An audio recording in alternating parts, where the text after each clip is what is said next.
Hello बच्चों, कैसे हैं आप लोग। उम्मीद करती हूँ सब बहुत अच्छे होंगे और अपनी पढ़ाई कर रहे होंगे। बच्चों, आज कोई स्पेसिफिक टॉपिक मैं नहीं पढ़ा रही हूँ कि कोई किसी क्लास का टॉपिक है, 6, 7 है, ये 8। ये एक कॉमन टॉपिक है जो कि तीनों क्लासेस में है और बड़ी क्लासेस के लिए भी इम्पॉर्टेंट टॉपिक है, परमाणु क्रमांक एवं परमाणु भार।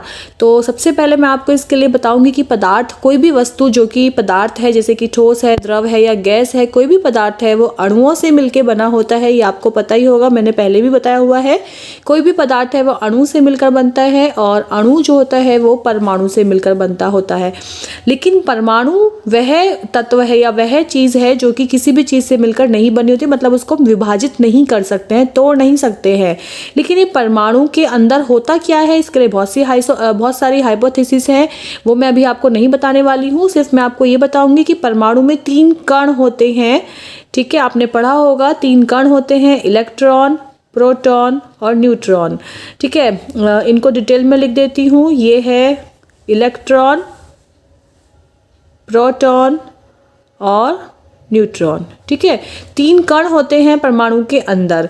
इलेक्ट्रॉन पर होता है आवेश, कौन सा आवेश होता है जल्दी बताइए, ऋण आवेश होता है। ठीक है, और प्रोटॉन पर होता है धन आवेश, मतलब कि प्लस, और ये माइनस। ठीक, और न्यूट्रॉन होता है उदासीन। उदासीन का मतलब है ना तो ये ऋण आवेश वाला होता है, नेगेटिव होता है, माइनस होता है, ना ही ये पॉजिटिव होता है, प्लस होता है। इस पर कोई भी आवेश नहीं होता है। ठीक है, 3 कण है परमाणु में, इलेक्ट्रॉन, प्रोटॉन, न्यूट्रॉन। इलेक्ट्रॉन पर ऋण आवेश मतलब माइनस, प्रोटॉन पर धन आवेश मतलब प्लस, और न्यूट्रॉन पर जो होता है कोई आवेश नहीं होता है। ठीक, अब ये रहते कैसे हैं। सपोज कीजिए ये कोई परमाणु बनाया है मैंने।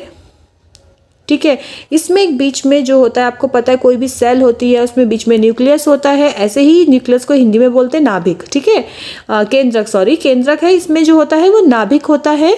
नाभिक सेंटर में जो होता है नाभिक, और नाभिक में जो रहते हैं प्रोटॉन प्लस न्यूट्रॉन रहते हैं, P+N नाभिक में रहते हैं। ये क्या है, नाभिक है किसका, परमाणु का। परमाणु के नाभिक में प्रोटॉन और न्यूट्रॉन रहते हैं, जबकि जो इलेक्ट्रॉन होते हैं वे इसके चारों तरफ घूमते हैं। ठीक है, कहाँ घूमते हैं, अपनी कक्षाओं में घूमते हैं। मतलब इसका मतलब ये है, ये सपोज करो एक कक्षा है, ये 1 है, ये 2 है। ठीक है, इसमें 2 ही कक्षाएं हैं सपोज कीजिए। तो ये इलेक्ट्रॉन है, ये भी इलेक्ट्रॉन है और ये भी इलेक्ट्रॉन है। तो ये इलेक्ट्रॉन जो है ये इसी में ही घूमेगा, इसी कक्षा में घूमेगा।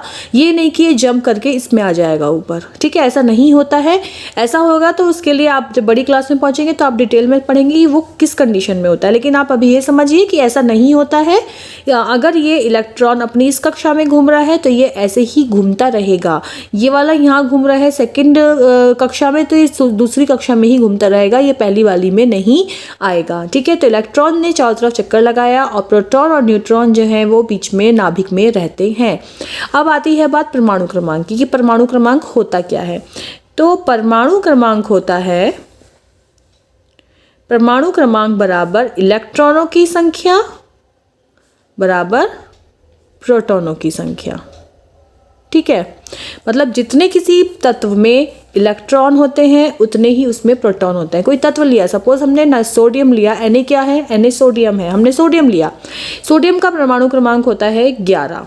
ठीक है, क्या है सोडियम, यहाँ लिख देते हैं। सोडियम का जो परमाणु क्रमांक है वो है 11। ठीक है, इसका मतलब इसमें 11 ही इलेक्ट्रॉन है और 11 ही प्रोटॉन है। ठीक है, 11 ही इसमें प्रोटॉन है, मतलब क्योंकि इस पर भी कोई आवेश नहीं है, कोई चार्ज नहीं है, ना प्लस है ना माइनस है। ठीक है, ये न्यूट्रल है, उदासीन है। इसका मतलब ना तो इसमें पॉजिटिव है ना नेगेटिव है। इसमें जो परमाणु क्रमांक है वो 11 है। तो इस कंडीशन में इसमें इलेक्ट्रॉन भी 11 है और प्रोटॉन भी 11 है। ये इसका परमाणु क्रमांक है। अगर आपको किसी तत्व के इलेक्ट्रॉनों की संख्या बताई हुई है तो आप उसका परमाणु क्रमांक बता सकते हैं। उसका परमाणु क्रमांक होगा जो उसमें इलेक्ट्रॉनों की संख्या है।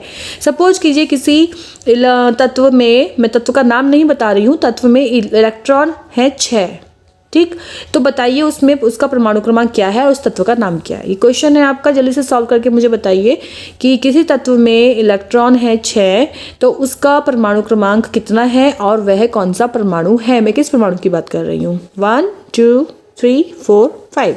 चलिए इसका आंसर मैं बता देती हूँ। अब जो इलेक्ट्रॉन है इसमें 6, तो ऑब्वियस है परमाणु क्रमांक किसका क्या होगा, इसको हम Z से लिखते हैं। परमाणु क्रमांक होगा इसका 6 और 6 किसका परमाणु होता है, ये होता है 6 होता है कार्बन का। तो ये कार्बन की हम बात कर रहे हैं, C की हम बात कर रहे हैं यहाँ पर, ठीक है। तो ये है इसका परमाणु क्रमांक। अब परमाणु भार पर आ जाते हैं।